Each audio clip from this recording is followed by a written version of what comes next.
Hello everyone, मैं रोहित आप सभी का बहुत बहुत स्वागत करता हूं अपने यूट्यूब चैनल पे। आज के इस सेशन में हम लोग है डाइजेस्टिव सिस्टम के बारे में पढ़ेंगे।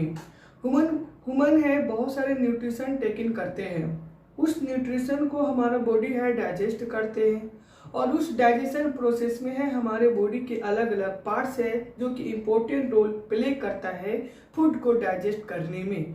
हम लोग जो भी फूड लेते हैं उन सभी फूड को डाइजेस्ट करते हैं हमारे बॉडी के कुछ ऑर्गन्स, और वो ऑर्गन है हमारी बॉडी में है जो कि फूड को इम्पोर्टेंट रोल प्ले करता है डाइजेशन में।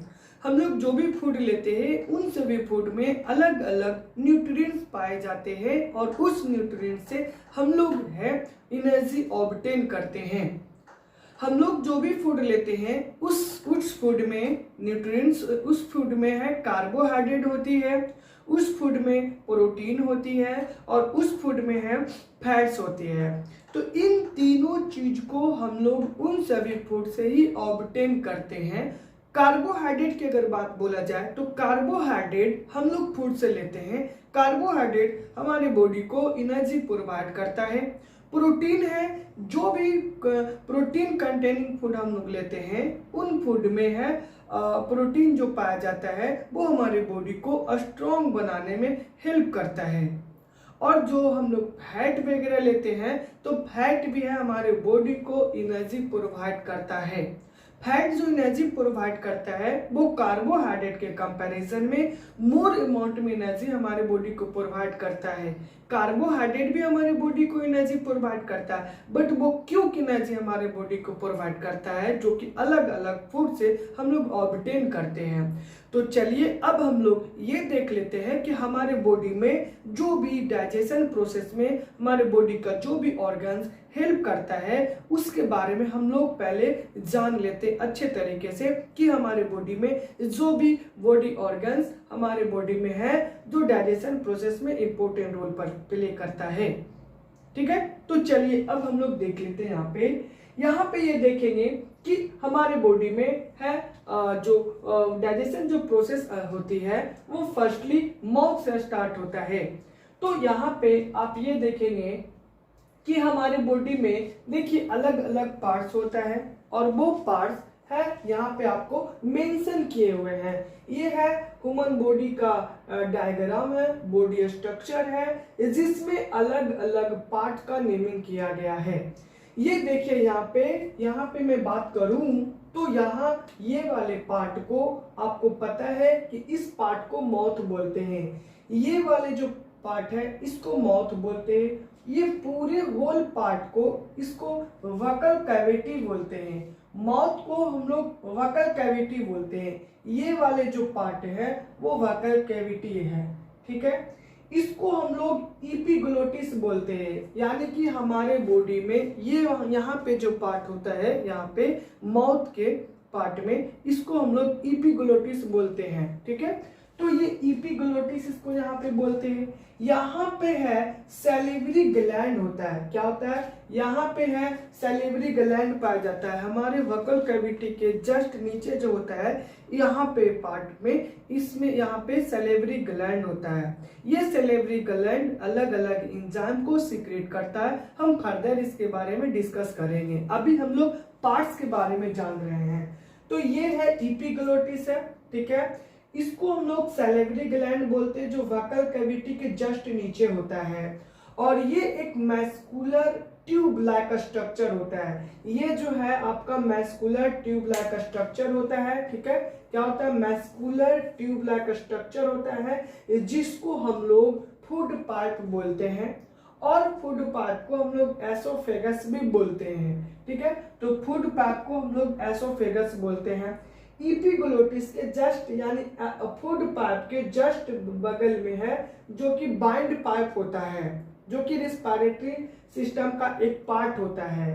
तो देखा जाए तो हमारे जो फ्रंट पार्ट जो होता है ना, फ्रंट पार्ट को हम लोग बाइंड पार्ट बोलते हैं और बाइंड पार्ट के जस्ट बिहाइंड जो होता है वो एसोफेगस पाया जाता है। उस एसोफेगस को हम लोग फूड पाइप भी बोलते हैं। ठीक है, अब आगे हम लोग आते हैं। तो अब आप आगे आने के बाद हम लोग ये देखते हैं कि जस्ट यहाँ पे है ना यहाँ पे जो होता है एक स्फिंक्टर पाया जाता है। क्या होता है? एक स्फिंक्टर पाया जाता है। वो सर्कुलर इन स्ट्रक्चर होती है, जो जिसके फंक्शन हम लोग आगे पढ़ेंगे।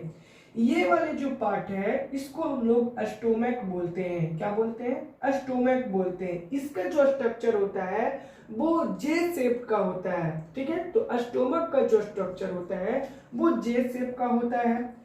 उसके देखा जाए तो स्टोमक और लीवर के जस्ट पीछे है ना एक पार्ट होता है बॉडी का पार्ट, जिसको हम लोग पैनक्रियाज बोलते हैं। ठीक है, ये फ्रंट पार्ट से आपको दिखाई नहीं देगा, वो स्टोमक और लीवर के जस्ट बिहाइंड में है, जो कि पैनक्रियाज पाया जाता है।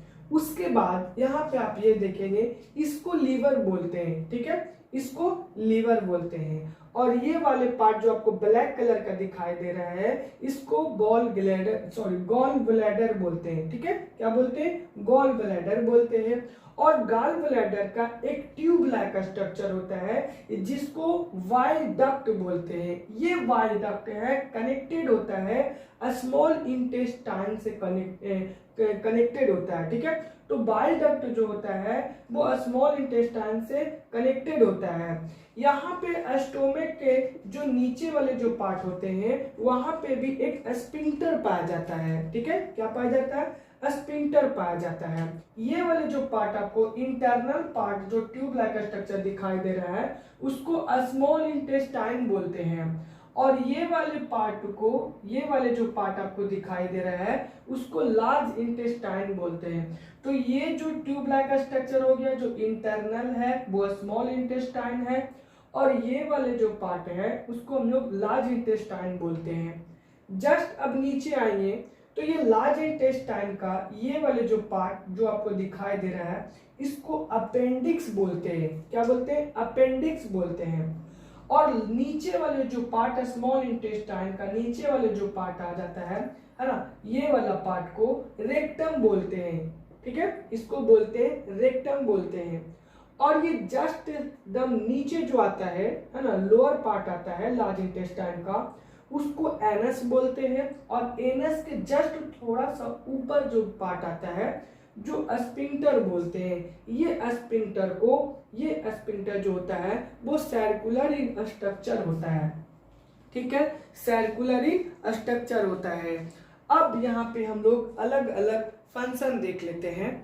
आपको पता होना चाहिए कि ह्यूमन जो डाइजेस्टिव सिस्टम होता है, फूड को डाइजेशन करने में अलग अलग स्टेप्स होते हैं। ठीक है, अलग अलग स्टेप्स है इन्वॉल्व होते हैं। उन स्टेप्स में हम लोग वन बाय वन सारे स्टेप्स को देख लेते हैं एंड आगे फिर हम लोग ये देखेंगे कि किस तरीके से अलग अलग है डाइजेस्टिव सिस्टम के जो भी पार्ट्स है, जो भी ऑर्गन्स है, उन ऑर्गन्स का क्या इंपॉर्टेंट रोल है डाइजेशन सिस्टम में, ये हम सभी देखेंगे यहाँ पे। तो फर्स्टली हम लोग ये पढ़ लेते हैं कि डाइजेशन प्रोसेस में किस तरीके से है, कौन कौन से स्टेप्स है इन्वॉल्व होते हैं। तो आप ये देखेंगे कि डाइजेशन प्रोसेस में आपके हैं अलग अलग स्टेप्स होते हैं। जैसे आपको इंगेशन बोला जाए, नेक्स्ट जो होता है वो डाइजेशन प्रोसेस होती है। नेक्स्ट अगर उसकी बात बोला जाए तो एब्जॉर्प्शन होता है। एब्जॉर्प्शन के बाद एसिमिलेशन होता है एंड एसिमिलेशन के बाद जो होता है वो एक्सक्रिएशन होता है, या इसको हम लोग इंगेशन बोलते हैं। तो हम लोग अलग अलग है देख लेते हैं। अभी यहाँ पे मैं आपको बोला, यहाँ पे अगर बोला जाए तो हम लोग लिख लेते हैं स्टेप्स इन्वॉल्व इन डाइजेशन, है ना। स्टेप्स इन्वॉल्व इन डाइजेशन, यानी डाइजेशन प्रोसेस में कौन कौन से स्टेप्स इन्वॉल्व होते हैं ये हम लोग देखते हैं। ठीक है, तो फर्स्टली जो होता है वो फर्स्ट अगर स्टेप देखा जाए तो फर्स्ट स्टेप में ईगेशन होता है। ठीक है, ईगेशन होता है। ईगेशन क्या होता है ये हम सभी देखते हैं पहले। तो ईगेशन एक प्रोसेस होता है जिसमें ह्यूमन बीइंग्स फूड को टेक इन करते हैं। तो ingestion is the process in which taking of food is called ingestion, या आप इसको ऐसे डिफाइन कर सकते हो, taking of food taking of food is called ingestion. तो ईगेशन में है क्या करते हैं, टेकिंग ऑफ फूड, है ना, टेकिंग ऑफ फूड करते हैं। यानी जो भी हम लोग फूड लेते हैं, है ना, जो भी हम लोग फूड लेते हैं सॉलिड पार्ट में हो, है ना, सॉलिड स्टेट में हो या लिक्विड स्टेट में हो, उन सभी फूड को ही, उस प्रोसेस को ही हम लोग क्या बोलते हैं, ईगेशन बोलते हैं। क्या बोलते हैं, ईगेशन बोलते हैं। सेकेंड अगर स्टेप की अगर बात बोले तो सेकेंड स्टेप में हम डाइजेशन देखते हैं। सेकेंड स्टेप जो इन्वॉल्व होता है डाइजेशन प्रोसेस में, तो सेकेंड स्टेप देखते हैं। इसमें डाइजेशन होता है। जो डाइजेशन एक प्रोसेस होता है, डाइजेशन एक प्रोसेस होता है जो कॉम्प्लेक्स फूड है सिंपलर सबस्टेंस में ब्रेक करता है। तो digestion is the process in which complex food breaks या ब्रोकन या split into smaller substances, that is called the digestion. तो डाइजेशन एक प्रोसेस होती है। तो यहाँ पे देखिए कि डाइजेशन जो होता है वो कॉम्प्लेक्स फूड, है ना, कॉम्प्लेक्स फूड किस चीज में होता है, broken into simpler substance. Okay, simpler substance. तो कॉम्प्लेक्स फूड जो होता है वो ब्रोकन होते हैं वो सिंपलर सबस्टेंस में। इस प्रोसेस को डाइजेशन बोलते हैं। थर्ड अगर बात की जाए तो थर्ड में एब्जॉर्प्शन होता है। ओके, एब्जॉर्प्शन होता है। अब आप देखेंगे यहाँ पे कि जब भी डाइजेशन हो गया हमारे बॉडी में, अभी फुल्ली देखा जाए तो जो डाइजेशन हुआ, जो हम लोग फूड टेक इन किए, वो फूड डाइजेशन प्रॉपर वे में हुआ, तो उस फूड को है जो भी उससे न्यूट्रिएंट्स होगा वो क्या होगा, वो एब्जॉर्ब किया जाएगा हमारे बॉडी के द्वारा। ठीक है, तो हमारे बॉडी के द्वारा जो डाइजेस्टेड फूड है उसको एब्जॉर्ब किया जाएगा। ठीक है, तो यहाँ पे एब्जॉर्प्शन में क्या होगा,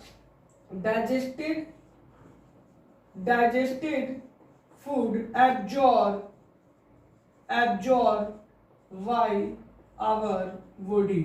okay, digested food absorb by our body, यानी जो भी डाइजेस्टेड फूड है या डाइजेशन हुआ है उस डाइजेस्टेड फूड को हमारे बॉडी एब्जॉर्ब करेगा। फोर्थ प्रोसेस की अगर बात कहा जाए तो फोर्थ प्रोसेस में है एसिमिलेशन होता है। क्या होता है, एसिमिलेशन एक फोर्थ प्रोसेस होता है डाइजेशन सिस्टम का। तो एसिमिलेशन, अभी यहाँ पे देखिए कि जो भी डाइजेस्टेड फूड हुआ हमारे बॉडी एब्जॉर्ब किया। अब एब्जॉर्ब करने के बाद फाइनली जो भी फूड का जो डाइजेशन होता है तो वो डाइजेस्टेड कंप्लीटली डाइजेशन तो हो गया हमारे स्मॉल इंटेस्टाइन में, और स्मॉल इंटेस्टाइन में जब हुआ है तो वहाँ पे है हमारे ब्लड है उस न्यूट्रिएंट्स को एब्जॉर्ब करेगा। क्यों, क्योंकि जो भी न्यूट्रिएंट्स है कहीं न कहीं वो मिक्स अप होगा हमारे ब्लड में, और ये ब्लड हमारे बॉडी के होल पार्ट्स तक पहुंचेगा, जिसके कारण हमारे होल बॉडी को न्यूट्रिएंट्स प्रोवाइड किया जाएगा ब्लड के थ्रू। तो एसिमिलेशन जो होगा वो mixing of digested food into the blood, and blood transport all the nutrients to all parts of the body। क्योंकि जब डाइजेशन हो गया, एब्जॉर्प्शन कुछ हुआ, जो भी न्यूट्रिएंट्स, उस न्यूट्रिएंट्स को ब्लड में एसिमिलेट होगा, मतलब मिक्स अप होगा, और मिक्स होकर के हमारे होल बॉडी को पहुंचाएगा। तो ये है एसिमिलेशन। फिफ्थ पार्ट की अगर बात बोला जाए तो ये होता है क्या, इंगेशन, है ना, इंगेशन, जिसको हम लोग एक्सक्रिएशन बोलते हैं। ठीक है, एक्सक्रिएशन बोलते हैं। यानी अनडाइजेस्टेड फूड जो होता है वो अनडाइजेस्टेड फूड, है ना, undigested food comes out through the anus. जो अनडाइजेस्टेड फूड होता है वो हमारे बॉडी से क्या होता है, कम्स आउट हो जाता है, क्योंकि अब वो फूड का हमारे बॉडी में कोई भी काम नहीं है, क्योंकि उससे हमें न्यूट्रिशन नहीं मिलेगा। तो अनडाइजेस्टेड फूड जो होती है वो हमारे बॉडी से बाहर आ जाता है, उस प्रोसेस को हम लोग एक्सक्रिएशन बोलते हैं। तो ये 5th स्टेप्स है जो कि डाइजेशन प्रोसेस में है, इन्वॉल्व होते हैं। ठीक है, तो यहाँ पे फिर से मैं रिपीट कर देता हूँ, इगेशन एक प्रोसेस होता है जो फूड को टेक इन करते हैं। डाइजेशन जो होता है, जो भी टेक इन किए हैं फूड, वो फूड है कॉम्प्लेक्स फॉर्म में होता है, और उस कॉम्प्लेक्स फॉर्म को सिंपलर सबस्टेंस में ब्रेक होता है, उस प्रोसेस को डाइजेशन बोलते हैं। एब्जॉर्प्शन की अगर बात की जाए तो एब्जॉर्प्शन जो होता है वो डाइजेस्टेड फूड एब्जॉर्ब किया जाता है हमारे बॉडी के द्वारा।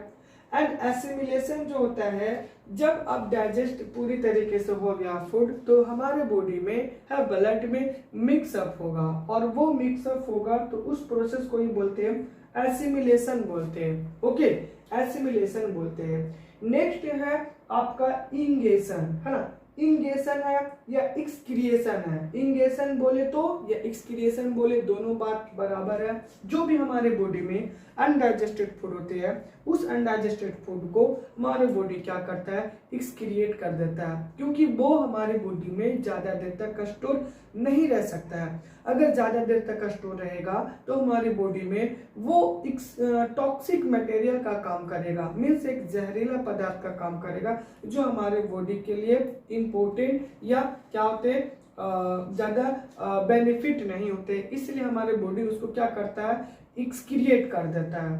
ठीक है, अब यहाँ पे हम लोग ये देखेंगे कि जिस तरीके से जब हम लोग फूड लेते हैं, तो जो फूड हम लोग लेते हैं, टेक इन करते हैं, और यहाँ से माउथ से स्टार्ट होता है डाइजेशन वो फूड है एसोफेगस से पास होता है, स्टोमक तक जाता है, लीवर भी इंपॉर्टेंट रोल प्ले करता है, पैनक्रियाज भी करता है, फिर स्मॉल इंटेस्टाइन में जाता है, और फिर है लार्ज इंटेस्टाइन में जाता है, और फिर एनस है। तो ये पूरे को मतलब यहाँ से लेकर के, है ना, यहाँ से लेकर के पूरे को एलिमेंट्री कैनाल बोलते हैं। क्या बोलते हैं, एलिमेंट्री कैनाल बोलते हैं। तो जहां से है फूड टेक इन हुआ और जहां एक्सक्रिएट हुआ, इन दोनों के बीच में जो भी बॉडी डाइजेस्टिव सिस्टम के जो भी पार्ट्स हैं, वो डाइजेशन प्रोसेस में हेल्प कर रहा है, इस पूरे पार्ट को ही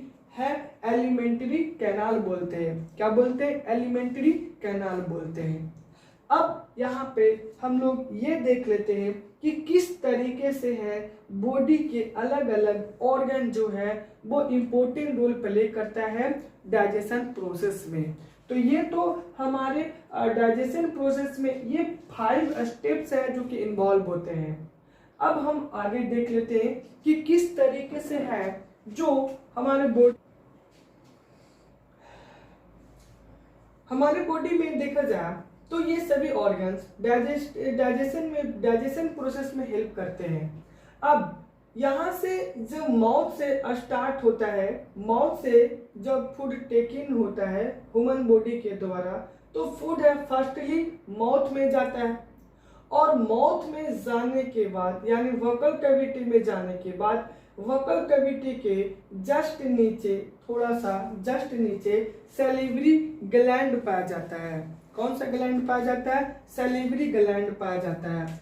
ये सैलिवरी ग्लैंड है ना, ये क्या पाया जाता है, सैलिवरी ग्लैंड पाया जाता है। यहाँ पे वोकल कैविटी के पास एक ग्लैंड होता है, उस ग्लैंड को सैलिवरी ग्लैंड बोलते हैं। ठीक है, तो वोकल कैविटी के पास एक ग्लैंड पाया जाता है, उस ग्लैंड को सैलिवरी ग्लैंड बोलते हैं। उस सैलिवरी ग्लैंड में बहुत सारे एंजाइम्स हैं, सीक्रेट किया जाता है सैलिवरी ग्लैंड के द्वारा। सैलिवरी ग्लैंड में अगर देखा जाए तो आपके कौन कौन से होते हैं, यानी कि इसमें वाटर भी होता है, आपका वाटर होता है इसमें सैलिवरी ग्लैंड में, यानी कि सैलिवरी ग्लैंड जब सीक्रेट करता है बहुत सारे एंजाइम्स, है ना, तो उस एंजाइम में वाटर का भी अमाउंट होता है। ज्यादा अमाउंट में देखा जाए तो वाटर का ही अमाउंट होता है। ठीक है, लगभग 90% वाटर ही होते हैं। और कौन कौन से एंजाइम ये सीक्रेट करते हैं सैलिवरी ग्लैंड, तो सैलिवरी ग्लैंड आपका लाइसोसोम भी करता है ना, सॉरी लाइसोसोम है ना, लाइसोजाइम है ना, लाइसोजाइम एक टाइप का एंजाइम्स होता है, लाइसोजाइम सैलिवरी ग्लैंड के द्वारा सीक्रेट किया जाता है। सैलिवरी ग्लैंड और क्या क्या करते हैं, तो सैलिवरी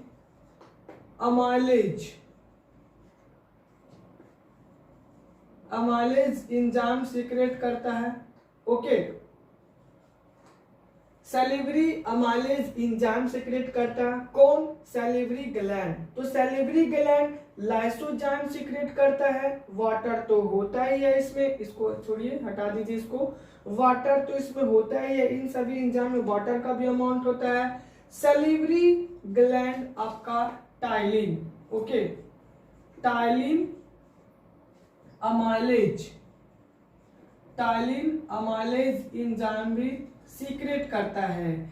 तो बताइए सैलिवरी ग्लैंड क्या क्या सीक्रेट किया, लाइसोजाइम सीक्रेट किया, सैलिवरी अमाइलेज सीक्रेट किया है ना, सैलिवरी अमाइलेज एंजाइम सीक्रेट किया और टाइलिन अमाइलेज एंजाइम सीक्रेट किया। ये सैलिवरी ग्लैंड सीक्रेट करते हैं।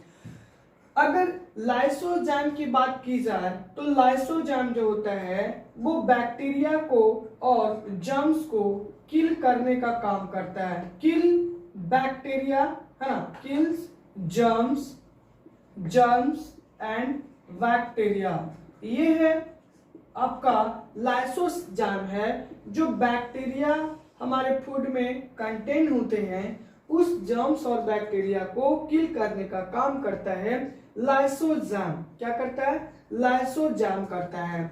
ये सैलिवरी अमाइलेज और टाइलिन है ना, टाइलिन जो है वो कार्बोहाइड्रेट को डाइजेस्ट करने में हेल्प करता है। ओके, डाइजेस्ट करने में हेल्प करता है, यानी कार्बोहाइड्रेट का डाइजेशन करता है, कार्बोहाइड्रेट का डाइजेशन करता है। ओके, डाइजेशन करता है, ठीक है, किसका, कार्बोहाइड्रेट का। तो डाइजेशन किसका करता है, कार्बोहाइड्रेट का, डाइजेशन कार्बोहाइड्रेट का करता है कौन, टाइलिन अमाइलेज एंजाइम।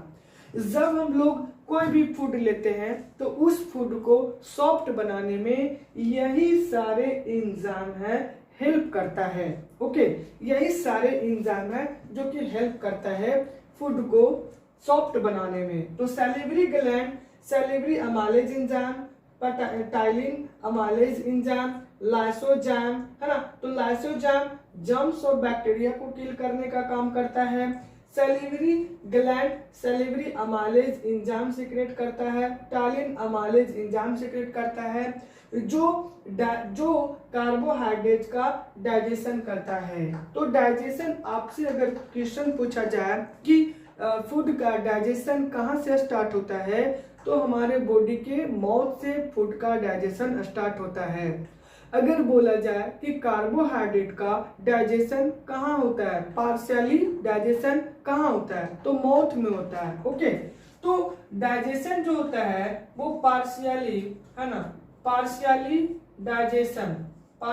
डाइजेशन जो होता है कार्बोहाइड्रेट का, ओके, कार्बोहाइड्रेट का वो कहाँ होता है, माउथ में होता है। ओके, कार्बोहाइड्रेट का जो पार्शियली डाइजेशन जो होता है कार्बोहाइड्रेट का वो माउथ में होता है। ओके, तो ये हम देख लिए कि माउथ में कार्बोहाइड्रेट का पार्शियली डाइजेशन होता है। इस कार्बोहाइड्रेट का डाइजेशन करने में हेल्प कौन करता है, तो ये सारे एंजाइम्स हैं जो कि हेल्प करते हैं है ना, क्या करने में, डाइजेशन प्रोसेस में। ओके, तो यहाँ पे हम देख चुके कि सैलिवरी ग्लैंड क्या करता है। ओके, अब यहाँ पे हम देखेंगे कि अगर माउथ में यानी वोकल कैविटी का जो पीएच वैल्यू होता है, वोकल कैविटी का पीएच वैल्यू जो होता है वो आपका 6.5 से लेकर के 6.7 तक होता है। 6.5 से लेकर के 6 कितने होते हैं, 6.5 पीएच जो होता है किसका, वोकल कैविटी का, वो 6.5 से लेकर के 6.7 तक होती है। ओके, कितनी होती है? 6.7 तक होता है। तो ये आप ध्यान रखेंगे कि हमारे वक्र कैविटी का जो पीएच रेंज होता है वो 6.52 से लेकर के 6.7 तक होता है। कहीं कहीं पे आपका पीएच वैल्यू जो दिया रहेगा वो 6.7 से लेकर के 7.2 या 3 तक दिया रहता है। ओके, अब यहाँ पे देखेंगे कि अगर हमारे माउथ का पीएच वैल्यू 5.5 से अगर नीचे जाएगा तो हमारे माउथ में एसिडिटी बढ़ने लगेगा, ठीक है। और अगर ये बढ़ेंगे तो हमारे जो टीथ वगैरह है उसमें है कैविटी होना स्टार्ट हो जाएंगे, जिसके कारण एसिडिटी बढ़ेगा। तो एसिडिटी अगर बढ़ेगा हमारे माउथ में, जिसके कारण हमारे टीथ में कैविटी स्टार्ट होगा और डिकेइंग स्टार्ट होगा। ओके, तो 5.5 से अगर हमारे माउथ का पीएच रेंज नीचे जाएगा तब सैलिवरी ग्लैंड का जो फंक्शन था वो मैं आपको बता चुका, वक्र कैविटी हो चुका। अब हम लोग आगे आते हैं इपिग्लोटिस के पास आते हैं। इपिग्लोटिस क्या होता है? अब देखिए यहाँ पे इपिग्लोटिस, ये वाला जो फ्रंट वाला पार्ट है, ये वाला पार्ट आपको जो दिखाई दे रहा है इसको वाइंड पाइप बोलते हैं, ठीक है। क्या बोलते हैं? बाइंड पाइप बोलते हैं। और बाइंड पाइप के बिहाइंड यानी उसके पीछे एसोफेगस पाया जाता है, ठीक है। तो एसोफेगस पाया जाता है जिसको हम लोग फूड पाइप बोलते हैं। तो यहाँ पे एक पैसेज होता है, ठीक है, पैसेज होता है। और इन दोनों के बीच में जो ऊपर में होता है इसको इपिग्लोटिस बोलते हैं। क्या बोलते हैं? इपिग्लोटिस बोलते हैं, ठीक है। तो ये देखिए इपिग्लोटिस, यहाँ पे से जब फूड जाएगा, ऐसे फूड जाएगा तो ये वाले पार्ट को क्या बोलते हैं? बाइंड पाइप बोलते हैं। ये वाले पाइप को हम लोग बाइंड पाइप बोलते हैं। ओके, बाइंड पाइप बोलते हैं। और ये वाले पाइप को ओसोफेगस बोलते हैं, है ना, ओसोफेगस बोलते हैं। तो एसोफेगस बोलते हैं जिसको हम लोग फूड पाइप भी बोलते हैं। तो ये हमारा हो गया फूड पाइप। तो देखिए अगर यहां से फूड अगर जाएगा तो ये कहीं बाइंड पाइप में ना चल जाए, तो ये फूड को बाइंड पाइप में जाने से बचाता है। कौन? इपिग्लोटिस। इपिग्लोटिस है फूड को बाइंड पाइप में जाने से बचाता है। जैसे ही देखेंगे कि ये हो गया, ऐसे रहता है, और यहाँ पे है आपका बाइंड पाइप रहता है, और इधर जो रहता है वो आपका एसोफेगस रहता है। क्योंकि बाइंड पाइप के जस्ट बिहाइंड जो होता है वो एसोफेगस पाया जाता है। तो अगर यहाँ से फूड ऐसे आएगा, है ना, ऐसे आएगा तो कहीं बाइंड पाइप में ना गिर जाए, इसीलिए फूड बाइंड पाइप में जाने से इपिग्लोटिस बचाता है। तो ये डायरेक्ट कहाँ जाता है? आपका एसोफेगस में जाता है। तो इपिग्लोटिस है क्या करता है? बाइंड पाइप में फूड को जाने से बचाता है। तो ये आपने ये देखा। तो यहाँ से जैसे ही फूड सिरकते आता है तो ये देखिए ये है हमारा बाइंड पाइप। बाइंड पाइप में ना जा करके ये क्या होता है? एसोफेगस में पासेस हो जाता है। तो समझ गए इपिग्लोटिस क्या करता है? बाइंड पाइप में फूड को जाने से ये रोकने का काम करता है। अब ये देखेंगे, इसीलिए आपको बोला जाता है, अक्सर आप सुनते होंगे कि जब फूड वगैरह हम लोग खा रहे होते हैं तो उस समय हम लोगों को बातें नहीं करना चाहिए। ओके, क्या करना चाहिए? बातें नहीं करना चाहिए, क्योंकि बाय द वे हमारे फूड है कहीं बाइंड पाइप में चले जाता है तो हम लोग को फंसने लगता है, जिससे हम लोग तुरंत पानी वगैरह पीते हैं, ठीक है। तो ये समझ गए आप इपिग्लोटिस का फंक्शन आपने देखा। अब हम ये देखते हैं कि फूड पाइप, ये फूड पाइप जिसको हम लोग एसोफेगस बोलते हैं, अब ये फूड कहाँ पासेस होगा? एसोफेगस में पासेस होगा। कौन? क्या? फूड है जो कि एसोफेगस में पासेस होगा। तो ये एसोफेगस में पासेस होगा। यहाँ पे एक मूवमेंट होती है। क्या होती है? मूवमेंट होती है, जिसको हम लोग पेरिस्टाल्टिक मूवमेंट बोलते हैं। क्या बोलते हैं? पेरिस्टाल्टिक मूवमेंट बोलते हैं। तो पेरिस्टाल्टिक मूवमेंट के द्वारा है ये फूड है ना, ये फूड है स्टोमक तक पहुंचता है। ओके, ये सीधा सीधी नहीं होता है।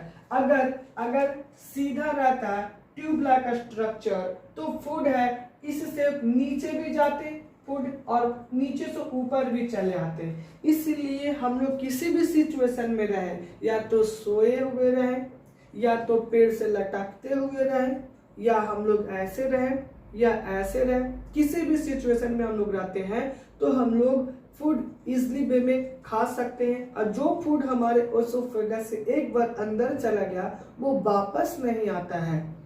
तो हम लोग अगर पेड़ से लटके भी रहते हैं या बेड पे सोए रहते हैं या किसी भी सिचुएशन में रहते हैं, फूड एक बार इंटर कर गया हमारे एसोफेगस में तो वो स्टोमक तक जाएगा और प्रॉपर वे में वो डाइजेशन प्रोसेस होना स्टार्ट होगा। इसमें ग्रेविटी का कोई भी इम्पोर्टेंट रोल नहीं होता है।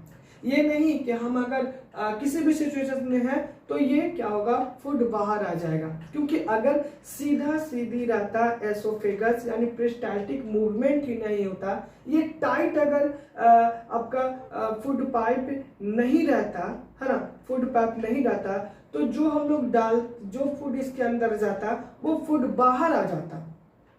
इसीलिए ये जो मैस्कुलर स्ट्रक्चर होता है, मैस्कुलर ऑर्गन जो होता है एसोफेगस, ये बहुत ही टाइट होता है, जिसके कारण यहाँ पे एक मूवमेंट होती है, उस मूवमेंट को पेरिस्टाल्टिक मूवमेंट बोलते हैं। आपने अजगर देखा होगा या कोई स्नेक वगैरह देखा होगा, तो स्नेक जब फूड लेता है ना, तो वो निगल जाता है। तो जहाँ पे फूड जाता है वहाँ पे क्या होता है, एक्सपेंशन होता है, और जैसे फूड पास होता है वहाँ पे कॉन्ट्रैक्शन होता है।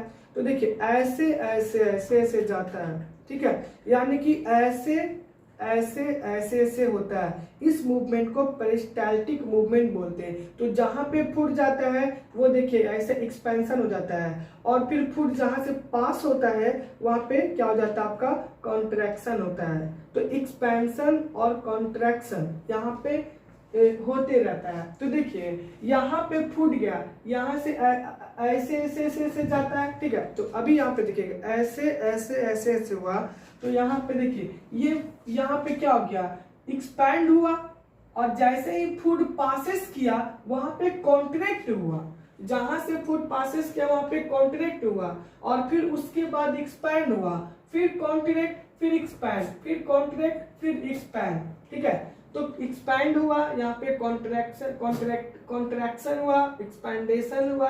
तो इस पूरे मूवमेंट को पेरिस्टाल्टिक मूवमेंट बोलते हैं। तो हम लोग कैसे डिफाइन कर सकते हैं पेरिस्टाल्टिक मूवमेंट को? Peristaltic movement is the process in which peristaltic movement is a process in which contraction and relaxation process take place when food is passes through them, ठीक है। जब फूड पासेस किया जाता है एसोफेगस से तो वहां पे एक कॉन्ट्रैक्शन और एक्सपेंशन मूवमेंट होती है, और इस पूरे कॉन्ट्रैक्शन और एक्सपेंशन मूवमेंट को ही तो हम लोग पेरिस्टाल्टिक मूवमेंट बोल रहे हैं, ठीक है। तो अब आप समझ जाएंगे कि पेरिस्टाल्टिक मूवमेंट किसको बोलते हैं। तो कॉन्ट्रैक्शन और एक्सपेंशन मूवमेंट होता है जब फूड एसोफेगस से पासेस होता है, तो ठीक है। तो ये सीधा सीधी और थोड़ा मोटे स्ट्रक्चर नहीं होता है एसोफेगस का, ये टाइट होता है, जिसके कारण फूड है वो पासेस होता है एसोफेगस के द्वारा। ओके, तो ये आपने देखा। अब ये आपने देखा तो फूड पाइप एसोफेगस से यहाँ से होते हुए पासेस हो जाता है। ये एसोफेगस का जो लेंथ होता है ना, उसको कितना लेंथ होता है, तो ये इसकी जो लेंथ होती है वो 25 सेंटीमीटर होता है।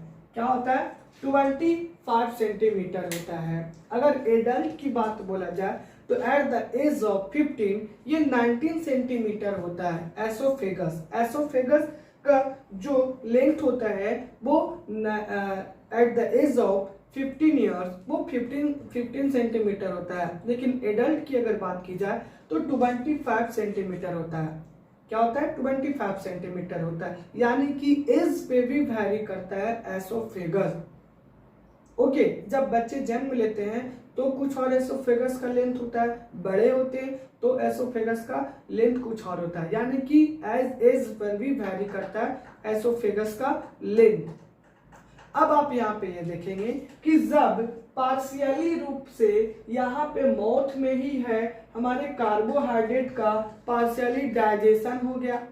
अब पार्शियली जब डाइजेशन हुआ तो पार्शियली डाइजेस्टेड फूड है ना, और अनडाइजेस्टेड फूड, अभी भी बहुत सारे न्यूट्रिएंट्स का डाइजेशन नहीं हुआ, जैसे आपका कुछ कार्बोहाइड्रेट कंप्लीटली तो डाइजेशन हुआ नहीं उसका, तो वो पार्शियली डाइजेस्टेड फूड है। एंड प्रोटीन एंड फैट, अभी ये सभी डाइजेशन नहीं हुआ। तो ये सभी डाइजेशन जब नहीं हुआ है तो देखा जाए तो मिक्सर ऑफ, क्या बोल सकते हैं हम लोग, मिक्सर ऑफ। अब इसको देखेंगे हम यहाँ पे, ये देखेंगे कि जो अनडाइजेस्टेड फूड है ना, अनडाइजेस्टेड फूड और पार्शियली डाइजेस्टेड फूड है ना, क्या बोलते हैं इसको हम लोग, बोलस बोलते हैं। क्या बोलते हैं, bolus.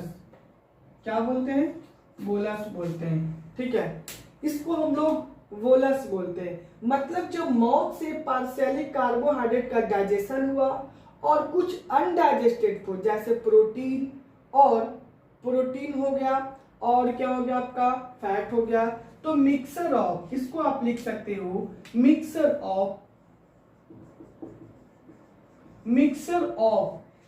Of undigested and partially digested food. तो पार्शियली डाइजेस्टेड फूड यहाँ पर और अनडाइजेस्टेड फूड है ना, पार्शियली डाइजेस्टेड फूड और अनडाइजेस्टेड फूड के जो मिक्सर होते हैं उसको हम लोग बोलस बोलते हैं। क्या बोलते हैं, बोलस बोलते हैं। ओके, क्या बोलते हैं, बोलस बोलते हैं। अब ये बोलस है, पासेस होगा एसोफेगस से। अब एसोफेगस से पासेस होगा तो ये स्फिंक्टर जो सर्कुलर इन स्ट्रक्चर होता है ये ओपन होता है, फूड को आप पासेस करते हैं है ना। ये स्फिंक्टर जैसे ही ओपन होता है, जो सर्कुलर इन स्ट्रक्चर होता है वो फूड पासेस होता है।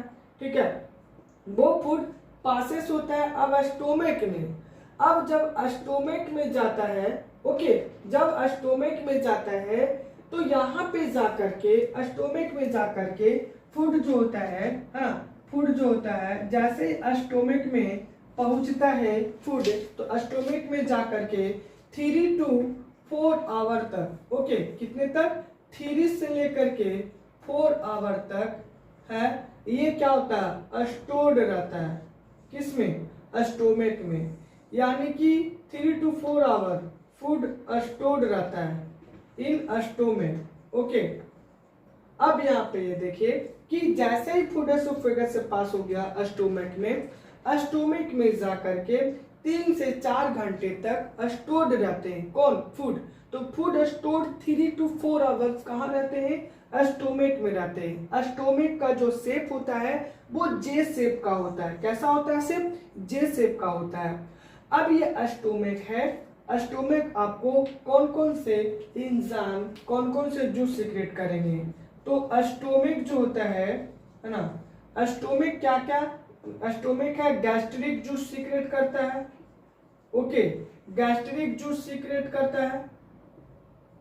जो मिक्सर होता है किस चीज का, HCl का, पेप्सिन का, ओके, पेप्सिन का, और फिर क्या होता है, रेनिन का। ओके, क्या होता है, रेनिन का। तो स्टोमक है कौन सा जूस सीक्रेट करता है, गैस्ट्रिक जूस सीक्रेट करता है। स्टोमक के द्वारा गैस्ट्रिक जूस सीक्रेट किया जाता है। और वो गैस्ट्रिक जूस किस किस चीज का मिक्सर होता है, तो उसमें HCl होता है, उसमें पेप्सिन होता है और रेनिन होता है। क्या होता है, रेनिन होता है। अब HCl का जो pH वैल्यू होता है वो 1.5 से लेकर के 1.8 तक होता है। क्या होता है, 1.5 से लेकर के 1.8 तक होता है। किसका, HCl का। तो हमारे स्टोमक में यानी ह्यूमन बॉडी के स्टोमक में क्या होता है, HCl पाया जाता है, उस HCl का pH वैल्यू क्या होता है 1.5 से लेकर के 1.8 तक होती है। ठीक है, तो ये आप देख लिए। पेप्सिन जो होता है वो प्रोटीन को किस चीज में ब्रेक करता है, तो पेप्टोन में ब्रेक करता है। किस चीज में ब्रेक करता है, पेप्टोन में। तो प्रोटीन को पेप्टोन में ब्रेक करता है। ठीक है, किसको, प्रोटीन को। ठीक है, तो पेप्सिन है प्रोटीन को ब्रेक करता है पेप्टोन में। ओके, प्रोटीन को, तो पेप्सिन जो है वो प्रोटीन को पेप्टोन में ब्रेक करता है। रेनिन देखा जाए तो रेनिन भी है, हेल्प करता है प्रोटीन को डाइजेस्ट करने में। मिल्क में एक प्रोटीन पाया जाता है, मिल्क में एक प्रोटीन पाया जाता है ना, मिल्क में एक प्रोटीन पाया जाता है जिसको कैसीन बोलते हैं। क्या बोलते हैं, कैसीन बोलते हैं। कैसीन एक टाइप का प्रोटीन होता है जो मिल्क में पाया जाता है। रेनिन जो होता है वो इस प्रोटीन को डाइजेस्ट करने में हेल्प करता है। क्या करता है, हेल्प करता है। तो रेनिन जो मिल्क में पाए जाने वाले कैसीन प्रोटीन होते हैं उस प्रोटीन को डाइजेस्ट करने में हेल्प करता है। तो हमारे स्टोमक के द्वारा गैस्ट्रिक जूस सीक्रेट किया जाता है, उसमें HCl होते हैं। HCl का जो pH वैल्यू होता है वो 1.52 लेकर के 1.8 होता है। और फिर उस गैस्ट्रिक जूस में पेप्सिन भी होती है, रेनिन भी होती है। रेनिन जो होता है वो मिल्क में पाए जाने वाले केसिन प्रोटीन को डाइजेस्ट करने में हेल्प करता है। अगर पेप्सिन की बात बोला जाए तो हमारे न्यूट्रिएंट्स में जो प्रोटीन पाए जाते हैं उस प्रोटीन को पेप्टोन्स में कन्वर्ट करने का काम कौन करता है, पेप्सिन करता है। अब देखेंगे कार्बोहाइड्रेट का जो डाइजेशन हुआ हमारे माउथ में हो गया। कहाँ हुआ, हमारे माउथ में कार्बोहाइड्रेट का पार्शियली डाइजेशन हुआ।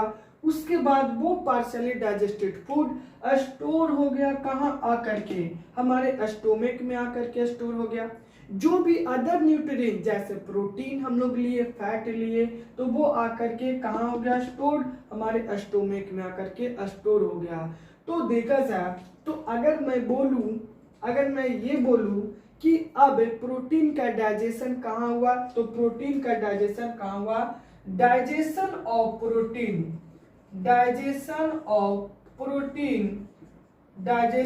Protein into the stomach. Okay, तो प्रोटीन का डाइजेशन कहाँ पे हुआ, आपके स्टोमक में हुआ। ये बात आप याद रखेंगे कि प्रोटीन का जो डाइजेशन हुआ है वो स्टोमक में हुआ है। तो digestion of protein into the stomach, तो दो बातें यहाँ से, दो क्वेश्चन आपको आएंगे, आप याद रखेंगे कि कार्बोहाइड्रेट का डाइजेशन कहाँ पे होता है, तो आपके माउथ में होता है। किस किस एंजाइम्स के द्वारा, तो सैलिवरी अमाइलेज एंजाइम या टाइलिन अमाइलेज एंजाइम के द्वारा होता है। प्रोटीन का डाइजेशन कहाँ पे होता है, तो आपके स्टोमक में होता है। क्लियर हो गया यहाँ तक। चलिए अब आगे हम लोग बढ़ते हैं।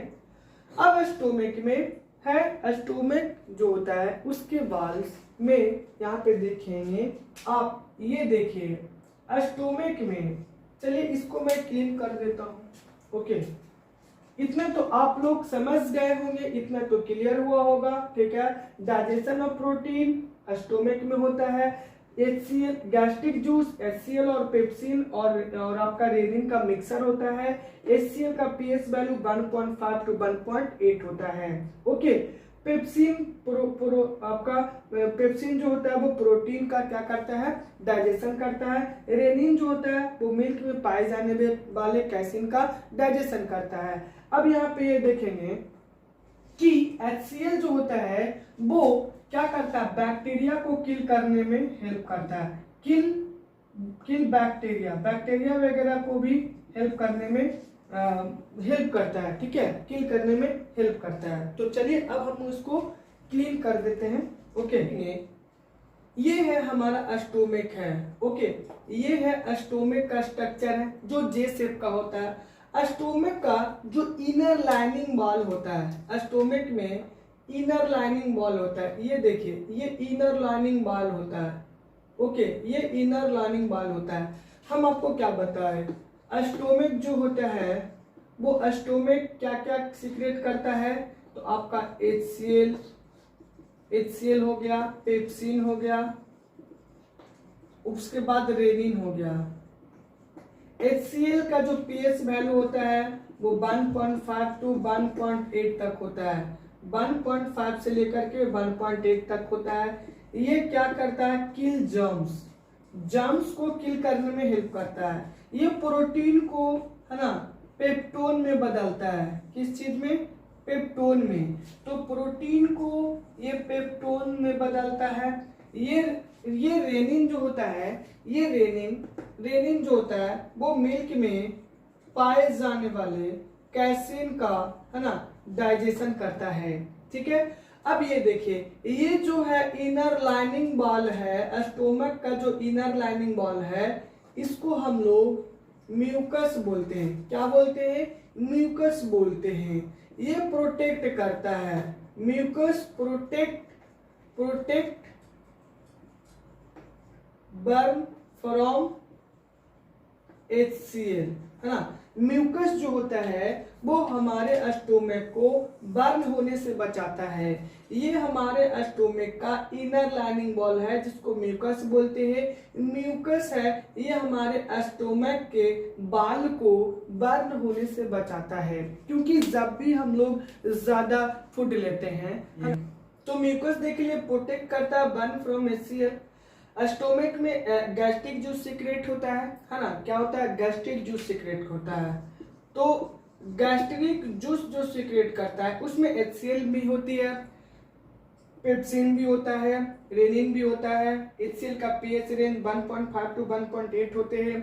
HCl जो भी हम लोग फूड प्रोडक्ट लेते हैं, उस फूड प्रोडक्ट में अगर हमारे स्टोमक में किसी भी तरीके से अगर बैक्टीरिया वगैरह इंटर कर गया तो उस बैक्टीरिया को ये HCl किल करने का काम करता है। तो नेचर ने हमें कितने अच्छे गिफ्ट दिए हैं कि अंदर, यानी हमारे स्टोमक के अंदर HCl सीक्रेट होता है जो बैक्टीरिया को किल करने में हेल्प करता है। आप समझ सकते हैं। तो स्टोमक में जो HCl होता है वो बैक्टीरिया वगैरह को किल करने में भी हेल्प करता है। ठीक है, तो स्टोमक में अगर देखा जाए तो ये म्यूकस जो हमारे स्टोमक के इनर लाइनिंग वॉल, यानी ये इनर लाइनिंग वॉल है, इसके अंदर एक म्यूकस, ये म्यूकस जो होता है एक स्लिपरी सब्सटेंस का एक लेयर होता है जो हमारे इनर लाइनिंग वॉल के नीचे पाया जाता है। तो ये यहाँ पे अगर HCl सीक्रेट होता है तो हमारे इनर लाइनिंग वॉल के टच होने से HCl को म्यूकस बचाता है, और इसी के कारण हमारा स्टोमक का जो इनर लाइनिंग वॉल है वो डैमेज हो जाने से बच जाता है, क्योंकि म्यूकस इन दोनों के बीच का एक लेयर होता है, स्लिपरी लेयर होता है जो स्टोमक के वॉल को टच होने से बचाता है। HCl को अगर टच होगा तो हमारे स्टोमक का जो इनर लाइनिंग वॉल है वो डैमेज हो जाएगा, धीरे धीरे डैमेज होने लगेगा। तो HCl जो होता है हमारे बॉडी में पाया जा रहा है, मतलब किसी न किसी लिविंग बॉडी में पाया जा रहा है, इसलिए ये ऑर्गेनिक एसिड है। क्या, मिनरल एसिड नहीं है, ऑर्गेनिक एसिड है। ठीक है, अब ये ऑर्गेनिक एसिड होते हुए भी इसका रेंज 1.5 है। अगर देखिए, अगर हमारी बॉडी पे अगर मिनरल एसिड गिर गया, अगर इसका pH रेंज इतना रहा तो हमारी बॉडी को बर्न करेगा, मतलब पूरा जला देगा, इतना वो डेंजरस होता है। लेकिन हमारे बॉडी में ये ऑर्गेनिक है, ऑर्गेनिक एसिड है, तो म्यूकस है, प्रोटेक्ट कर लिया। अब अगर ज्यादा से ज्यादा आप फूड लेंगे तो थोड़ा सा है, ये भी है HCl वगैरह, पेप्सिन वगैरह, ये सभी गैस्ट्रिक जूस जो है फूड को है हेल्प करता है डाइजेशन में। तो थोड़ा जो यहाँ पे जो फूड हो गया है ना, वो यहाँ पे जो फूड आया तो ये गैस्ट्रिक जूस है, उस फूड को डाइजेस्ट करने में हेल्प करता है। अब थोड़ा यहाँ पर भी फूड है, डाइजेस्ट हुआ। अब देखते होंगे कि हमारे बॉडी में यानी हमारे बॉडी के स्टोमिक में HCl काफी ज्यादा रिलीजेज होने लगता है, ज्यादा सीक्रेट होने लगता है, तो हमारे बॉडी स्टोमिक में पेन होने लगता है। तो हमारे स्टोमिक में जो HCl काफी ज्यादा रिलीजेज होने लगता है, क्योंकि अगर हम ज्यादा से ज्यादा फूड को टेक इन करेंगे तो HCl भी, गैस्ट्रिक जूसेस भी तो काफी ज्यादा सीक्रेट होंगे, उस स्टिमुलेट होंगे और दूसरे एंजाइम्स वगैरह को स्टिमुलेट करेंगे वो सीक्रेट होने के लिए। तो गैस्ट्रिक जूस भी तो ये सभी ज़्यादा चाहिए ना फूड को डाइजेस्ट करने में, क्योंकि एंजाइम ज़्यादा सीक्रेट होगा तभी जब ये गैस्ट्रिक जूस उसको स्टिमुलेट करेगा, और जब गैस्ट्रिक जूस स्टिमुलेट करेगा और सारे एंजाइम्स को, तभी प्रॉपर वे में स्टोमक में डाइजेशन थोड़ा होगा फूड का, कंप्लीटली नहीं बट होगा। तो ये सभी एंजाइम्स को स्टिमुलेट कौन करेगा? गैस्ट्रिक जूस स्टिमुलेट करेगा। अब ज्यादा से ज्यादा किसी केसेस में HCl हमारे स्टोमक में ज्यादा से ज्यादा सीक्रेट होने लगता है, जिसके कारण हमारे स्टोमक है क्या होता है, पेन, स्टोमक में पेन होने लगता है। ये कब होता है?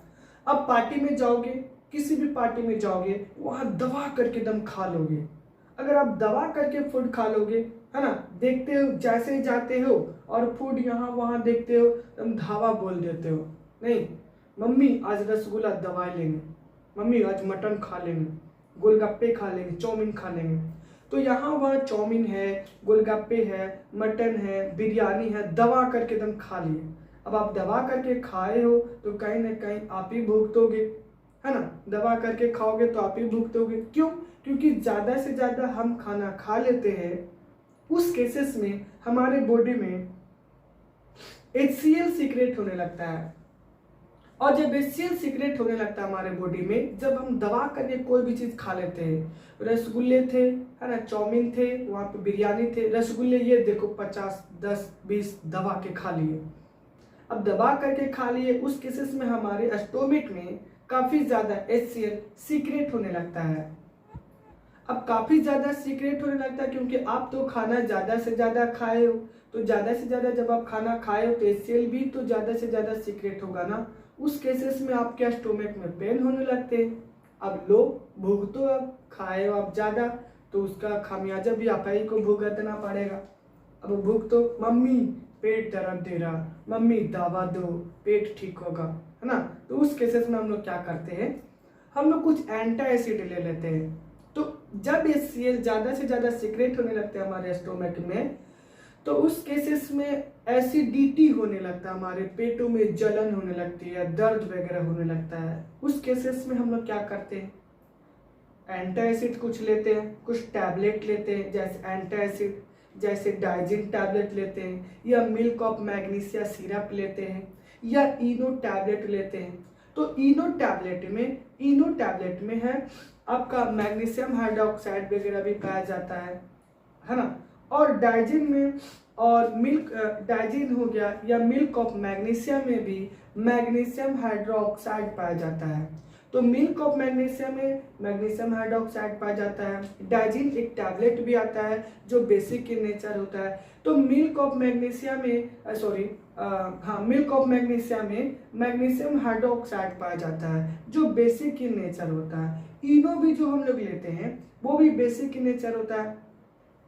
तो वो सभी बेसिक इन नेचर होता है। कौन कौन सा हो गया आपका, इनो टैबलेट हो गया, मिल्क ऑफ मैग्नीशिया हो गया, है ना। तो मिल्क ऑफ मैग्नीशिया जो हो गया वो आपका बेसिक इन नेचर है। उसके बाद आपका डाइजिन टैबलेट ले लिए, वो भी आपका बेसिक इन नेचर है। इनो लिए, वो भी बेसिक इन नेचर है। तो ये सभी जो है वो बेसिक इन नेचर होते हैं। कुछ एंटी एसिड भी हम लोग ले लेते हैं। तो एंटी एसिड लेते हैं या इनो लेते हैं या डाइजिन टैबलेट लेते हैं जो मार्केट में आपके उपलब्ध है, वो बेसिक इन नेचर होने के कारण ये एसिड से रिएक्ट करता है, और एसिड से रिएक्ट कर करके आपका क्या बनाता है, सॉल्ट और वाटर बनाते हैं। और सॉल्ट और वाटर बनाते हैं तो न्यूट्रलाइज कर देते हैं, जिससे हमारे बॉडी के जो पेन हो रहे थे वो गायब हो जाते हैं। अब कहते हैं भाई रात में तो हम खाना खा लिए थे, पेट में दर्द हो रहा है, ठीक है, अब देखो दम फ्रेश है, दम बोलते हैं क्यों? क्योंकि अब आप फ्रेश फीलिंग, कंफर्ट फीलिंग कर रहे हो। क्यों? क्योंकि वो आपको न्यूट्रलाइज कर दिया। उस समय तो पेट पकड़ के बैठे थे, पेट दर्द दे रहा है, ये दे रहा है, वो दे रहा है ना, पेट वगैरह दर्द दे रहा है, तो आप ज़्यादा दबा करके खा लिए, तो उस केस में हमारे स्टोमक में एसिडिटी हो जाता है। तो हम लोग एंटासिड वगैरह ले लेते हैं, तो एंटासिड वगैरह लेंगे तो हमारे स्टोमक पेन डिसअपियर हो जाते हैं। तो ये समझ गया, म्यूकस भी समझ गया, स्टोमक में गैस्ट्रिक जूस भी आपने देखा, एचसीएल भी देख लिया, पेप्सिन रेनिन ये भी देख लिया। अब देखिए, प्रोटीन का जो डाइजेशन हो गया आपके स्टोमक में हो गया। अब प्रोटीन का डाइजेशन स्टोमक में हुआ तो आप यहाँ पे ये देखेंगे कि यहाँ पे ये हम लोग देख लेते हैं। देखिए अभी हम क्या बताएं, स्टोमक में भी कंप्लीटली डाइजेशन नहीं हुआ है, तो यहाँ पे भी कंप्लीटली डाइजेशन नहीं हुआ है। तो जब स्टोमक में अनडाइजेस्टेड फूड मिक्सचर ऑफ, है ना, मिक्सचर ऑफ अनडाइजेस्टेड और प्लस डाइजेस्टेड फूड, इन सब को कहाँ पे, स्टोमक में, है ना, स्टोमक में जो मिक्सर ऑफ अनडाइजेस्टेड और डाइजेस्टेड फूड, ये जो पार्शियली पासेस किया जाता है स्मॉल इंटेस्टाइन को, उस फूड को हम लोग क्या बोलते हैं, काइम बोलते हैं। क्या बोलते हैं? काइम बोलते हैं। समझ गए? इसको हम ब्लू से लिख देते हैं। क्या बोलते हैं इसको? हम लोग काइम बोलते हैं। तो जो पार्शियली डाइजेस्टेड या अनडाइजेस्टेड फूड, है ना, और पार्शियली डाइजेस्टेड फूड, इन सभी मिक्सचर को हम लोग काइम बोलते हैं। ऊपर वाले जो अनडाइजेस्टेड और डाइजेस्टेड फूड था उसको हम लोग बोलस बोल रहे थे, लेकिन जब स्टोमक से पासेस होता है स्मॉल इंटेस्टाइन में, हाँ, जो मिक्सचर ऑफ अनडाइजेस्टेड और डाइजेस्टेड फूड होता है उसको काइम बोलते हैं। क्या बोलते हैं? उसको काइम बोलते हैं। तो ये आपने देखा। अब आगे हम लोग बातें करते हैं। स्टोमक हो गया। अब यहाँ पे हम चलते हैं तो पैनक्रियाज होता है। ओके, क्या होता है? पैनक्रियाज। हम लोग बात कर लेते हैं तो लीवर जो होता है वो लार्जेस्ट ग्लैंड होता है हमारे बॉडी में। इसका जो वेट होता है वो कितना होता है? वेट जो होता है वो 1.5 kg होता है। लीवर का वेट कितना होता है? ह्यूमन बॉडी में जो लीवर पाया जाता है उस ह्यूमन बॉडी के लीवर का जो वेट होता है वो 1.5 kg होता है। ठीक है। लीवर है बाइल जूस सीक्रेट करता है। क्या करता है? बाइल जूस सीक्रेट करता है। ओके, बाइल जूस सीक्रेट करता है लीवर, और ये बाइल जूस स्टोर्ड होता है गॉल ब्लैडर में जा करके, है ना, स्टोर्ड होता है बाइल जूस स्टोर कहाँ होता है? स्टोर होता है लीवर, गॉल ब्लैडर में। ठीक है। तो ये लीवर है, बाइल जूस सीक्रेट किया। अब ये लीवर बाइल जूस सीक्रेट किया, ये आप देख रहे होगे ब्लैक कलर का, इसको गॉल ब्लैडर बोलते हैं। और गॉल ब्लैडर बोलते हैं तो ये सीक्रेट तो कर दिया, बट जा करके कहाँ पे स्टोर्ड रहता है? ये स्टोर्ड गॉल ब्लैडर में रहता है। क्या? Bile juice. तो बाइल जूस लीवर ने सीक्रेट किया, लीवर सीक्रेट किया, ये बाइल जूस जाके गॉल ब्लैडर में स्टोर्ड होते हैं। और ये जो गॉल ब्लैडर जो होता है वो उसमें एक ट्यूब लाइक स्ट्रक्चर होता है जो आपके स्मॉल इंटेस्टाइन से कनेक्टेड होते हैं, लिंक्ड होते हैं। तो ये इसको हम बाइल डक्ट बोलते हैं। क्या बोलते हैं? बाइल डक्ट बोलते हैं। इस बाइल डक्ट के द्वारा जूस जो होता है वो स्मॉल इंटेस्टाइन को पासेस कर देते हैं। क्या कर देते हैं? पासेस कर देते हैं। लीवर के बारे में देख लिया, इसके वेट 1.5 kg होती है। लीवर बाइल जूस सीक्रेट करता है और बाइल जूस गॉल ब्लैडर में जाके स्टोर्ड रहता है। गॉल ब्लैडर में बाइल जूस स्टोर्ड रहता है। ठीक है। तो बाइल जूस स्टोर्ड रहता है और ये बाइल जूस है बाइल डक्ट के द्वारा स्मॉल इंटेस्टाइन तक पासेस करते हैं। अब ये लीवर है, देखेंगे तो formation of urea take place in liver. जो यूरिया जो बनते हैं हमारे बॉडी में, जो यूरिया बनते हैं वो कहाँ बनते हैं? लीवर में बनते हैं। कहाँ बनते हैं? लीवर में बनते हैं। और एक्स्ट्रा जो ग्लूकोज होता है, हाँ, एक्स्ट्रा ग्लूकोज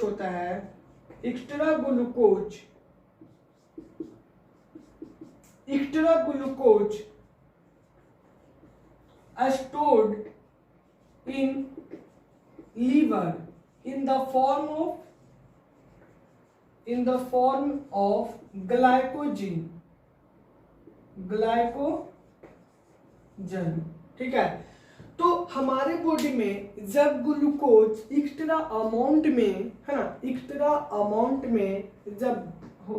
अमाउंट में बचते हैं तो वो ग्लूकोज लीवर में जाके स्टोर्ड हो जाते हैं। कहाँ होते हैं? लीवर में जाके स्टोर्ड हो जाते हैं। किस फॉर्म में? ग्लाइकोजन के फॉर्म में।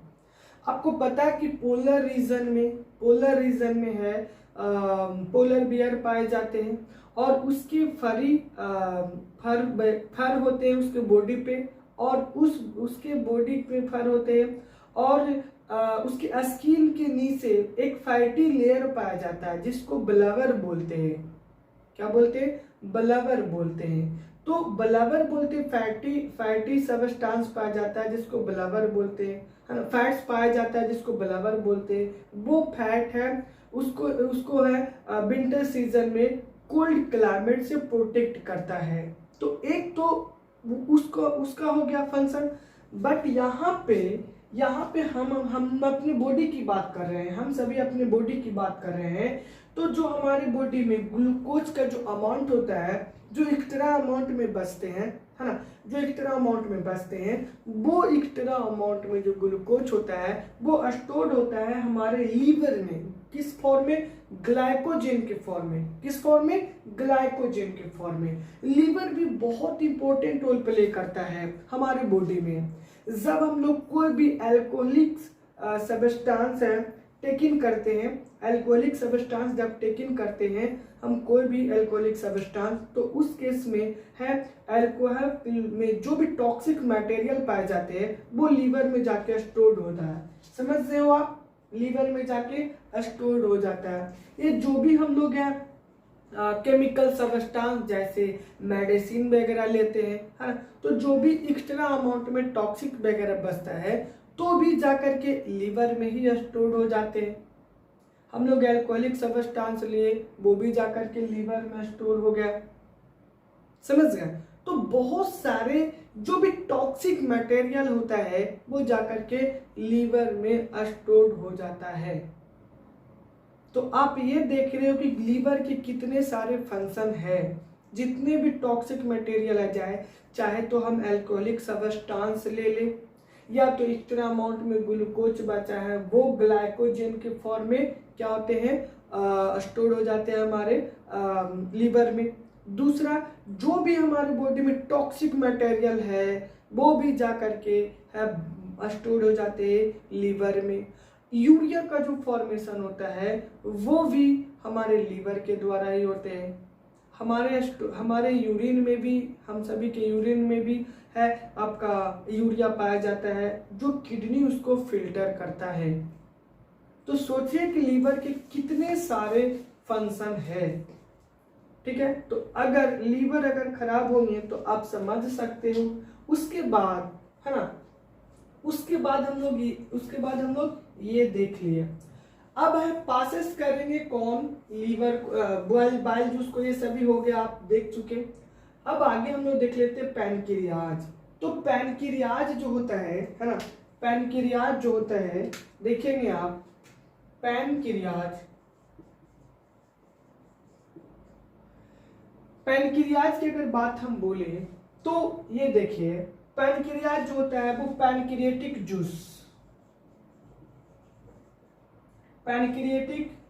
जूस सीक्रेट करता है। उसके बाद ट्रिप्सिन सीक्रेट करता है। उसके बाद लाइपेज, है ना, लाइपेज। तो लाइपेज, ट्रिप्सिन, पैनक्रियाटिक जूस, ये सभी सीक्रेट करने का काम कौन करता है? पैनक्रियाज करता है। तो ये सभी जूसेस है सीक्रेट करते हैं पैनक्रियाज। कौन करते हैं? पैनक्रियाज सीक्रेट करते हैं। और देखिए, लीवर ने अपना काम कर दिया, बाइल जूस सीक्रेट किया जो स्मॉल इंटेस्टाइन को पासेस कर दिया। पैनक्रियाज इतने सारे juice, pancreatic juice, trypsin, lipase, ये सभी जूस पासेस किया कहाँ? आपके किसमें? स्मॉल इंटेस्टाइन में। ओके, स्मॉल इंटेस्टाइन में। अब यहाँ पे ये देखेंगे कि लीवर जो होता है ना, लीवर में आपके बहुत सारे विटामिन भी स्टोर होते हैं। क्या होते हैं? विटामिन भी स्टोर होते हैं। कहाँ? लीवर में। तो लीवर में विटामिन स्टोर होते हैं ना, विटामिन स्टोर होते हैं कहाँ? लीवर में। हाँ, vitamin stored in liver also, है ना। यानी कि विटामिन जो होता है वो स्टोर होता है लीवर में। अब कौन कौन से विटामिन होते हैं लीवर, है ना, तो आप देखेंगे A, D, E, K, ये सभी विटामिन ऐसे विटामिन है जो हमारे लीवर में जाके स्टोर होते हैं। क्योंकि आपको पता है कि BC जो होते हैं वो आपके वाटर सोल्यूबल होते हैं। क्या होते हैं? वाटर सोल्यूबल विटामिन होती है। ओके, और ADE के जो है वो आपके फैट सोल्यूबल विटामिन होता है। ये क्या होता है? आपका फैट सोल्यूबल होता है। ठीक है, तो देखिए, फैट सोल्यूबल होता है, लीवर है जो कि बाइल जूस सीक्रेट किया जो फैट को डाइजेस्ट करने में हेल्प करता है। तो विटामिन है एडेक, यानी फैट सोल्यूबल है, तो एडेक है जो कि स्टोर्ड होते हैं हमारे लीवर में। BC जो होता है वो वाटर सोल्यूबल विटामिन होता है। मैं ये नहीं कह रहा हूं कि BC जाके लीवर में स्टोर्ड होता है, हम ये कह रहे हैं कि एडेक जो है वो स्टोर्ड होता है आपके लीवर में। तो इतने सारे पॉइंट को आपने कवर कर लिया। ओके, अब आगे हम देखते हैं पैनक्रियाज हो गया। यहाँ पे ये भी आप देखेंगे कि स्फिंक्टर जो है यहाँ पे होते हैं स्फिंक्टर। कहाँ पे? स्मॉल इंटेस्टाइन के पास और स्टोमक के पास स्फिंक्टर होता है। ठीक है, ये स्फिंक्टर क्या होता है? वो सर्कुलर इन स्ट्रक्चर होते हैं। क्या होते हैं? सर्कुलर इन स्ट्रक्चर होते हैं। और ये सर्कुलर इन स्ट्रक्चर होते हैं तो ये क्या होता है कि जब भी जो पार्शियली डाइजेस्टेड फूड होता है स्फिंक्टर खुलता है, यहाँ 2 से 3 से 4 घंटे तक मैं आपको बताया कि स्टोमक में जाकर स्टोर होते हैं। उसके बाद स्फिंक्टर ऐसे ओपन होता है, पार्शियली डाइजेस्टेड फूड फिर पासेस होता है कहाँ पे? स्मॉल इंटेस्टाइन में। तो स्फिंक्टर है जैसे खुलेगा तब पासेस होगा, नहीं तो स्फिंक्टर क्लोज होता है तो पासेस आगे होगा ही नहीं। तो स्फिंक्टर है ये क्लोज करने का काम करता है। अब बाइल जूस लीवर के द्वारा सीक्रेट कर दिया गया, वो स्मॉल इंटेस्टाइन में भेज दिया गया। गॉल ब्लैडर है, गॉल ब्लैडर के द्वारा ये बाइल डक्ट के द्वारा है स्मॉल इंटेस्टाइन में चला गया। पैनक्रियाज है, इतने सारे जूसेस सीक्रेट कर दिए, स्मॉल इंटेस्टाइन को दे दिए। ओके, स्मॉल इंटेस्टाइन को दे दिए। अब यहाँ पे स्मॉल इंटेस्टाइन में आ गया ये सारे फूड। ठीक है, फूड कहाँ गए? Small intestine. स्मॉल इंटेस्टाइन में, अब स्मॉल इंटेस्टाइन में जब आ गया तो स्मॉल इंटेस्टाइन में देखेंगे यहाँ पे स्मॉल इंटेस्टाइन में फूड आ गए, है ना। तो फूड आ गए स्मॉल इंटेस्टाइन में। स्मॉल इंटेस्टाइन के 3 पार्ट होते हैं। एक होता है ना डिओडेनम, और दूसरा होता है जेजुनम,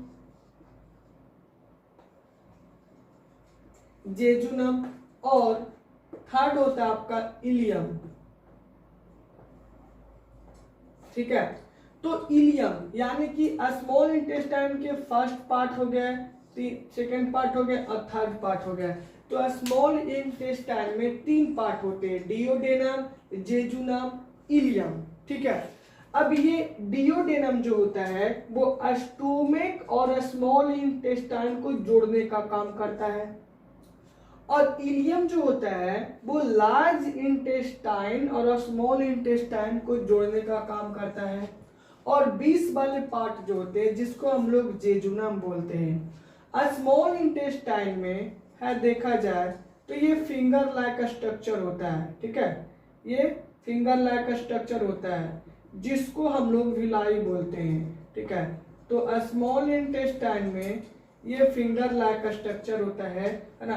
तो finger like structure present in a small intestine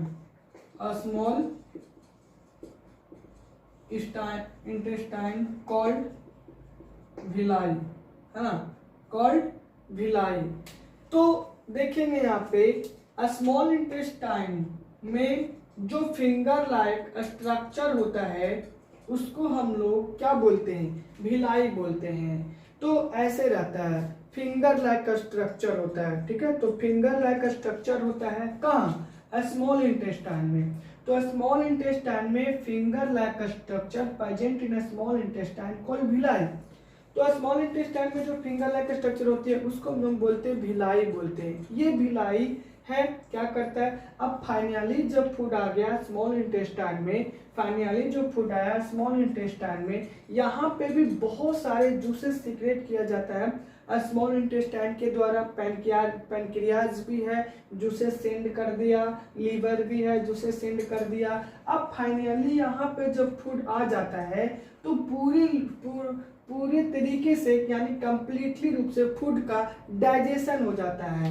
तो यहाँ पे देखा जाए कंप्लीटली डाइजेशन ऑफ फूड देखा जाए तो digestion of food completely take place in a small intestine. ठीक है, तो पूरे तरीके से जो फूड का जो डाइजेशन हुआ वो आपके स्मॉल इंटेस्टाइन में होते हैं। स्मॉल इंटेस्टाइन में फिर मैं आपको बता रहा हूँ कि फिंगर लाइक स्ट्रक्चर होता है जिसको हम लोग विलाई बोलते हैं। ये विलाई जो होता है वो फूड में कंप्लीटली जो भी फूड का जो डाइजेशन हुआ उससे न्यूट्रिएंट्स को एब्जॉर्ब करता है और फिर ब्लड में मिक्स करता है, और फिर मिक्स कर करके होल बॉडी पार्ट्स तक वो क्या करता है, ट्रांसपोर्ट कर देता है, जिससे हमारे बॉडी का जो सेल होता है वो है सिंपल फॉर्म में न्यूट्रिएंट्स है उसको एब्जॉर्ब करता है। ओके, तो आपसे ये पूछेगा कि बताइए फूड का कंप्लीटली डाइजेशन कहाँ पे होते हैं, तो स्मॉल इंटेस्टाइन में होते हैं। ओके, अब अनडाइजेस्टेड फूड जो है वो पासेस कर दिया जाता है कहाँ पे, लार्ज इंटेस्टाइन में। ठीक है, तो लार्ज इंटेस्टाइन में अनडाइजेस्टेड फूड पास कर दिया जाता है, जो भी अनडाइजेस्टेड फूड होता है। अब जो भी फूड जो होता है ना, उसमें जो भी वाटर का अमाउंट होता है हमारे लार्ज इंटेस्टाइन उस वाटर को भी अब्जॉर्ब कर लेता है, और अनडाइजेस्टेड फूड है ना, वो कहाँ चला आता है, आपका रेक्टम के पास चला आता है। रेक्टम के पास जब आता है तो रेक्टम के पास आने के बाद यहाँ पे भी एक स्पिंक्टर होता है। क्या होता है, आपके स्पिंक्टर होता है। ये स्पिंक्टर भी है ना, क्या करते हैं, वेस्ट मटेरियल को है ना रोकने का काम करते हैं।